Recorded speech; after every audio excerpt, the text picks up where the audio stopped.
Homeowners in a Lexington neighborhood are sharing their worries with us tonight after a home burglary turned deadly very early today. WKYT's Grayson Passmore tells us why some say they're so nervous tonight. Our top story at 11. We've lived here 10 years and nothing like this has happened. A teen is dead after an overnight burglary at a home here on Jouett Drive. As more details come out, neighbors say they feel vulnerable and feel like it could have been any of their homes. We heard the police sirens, the noise, saw the flashes outside our home around 1:30. That's what I would say.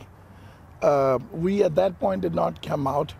Jim Groves and his neighbor Sabir Ghosh were discussing the early morning events, just a block away from where it all happened. It's a quiet neighborhood. Everyone pretty much stays to themselves.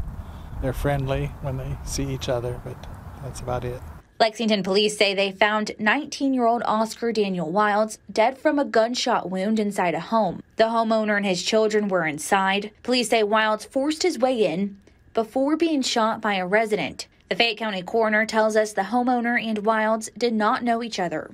That brings it home that all of us are vulnerable.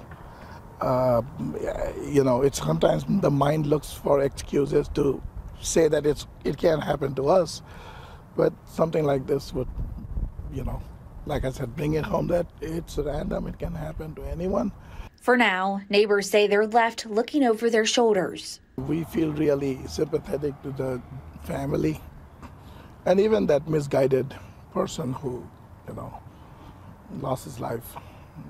There are no good sides to this. Police say the investigation is ongoing.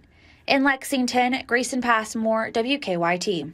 And police have not said as of this hour whether charges will be filed.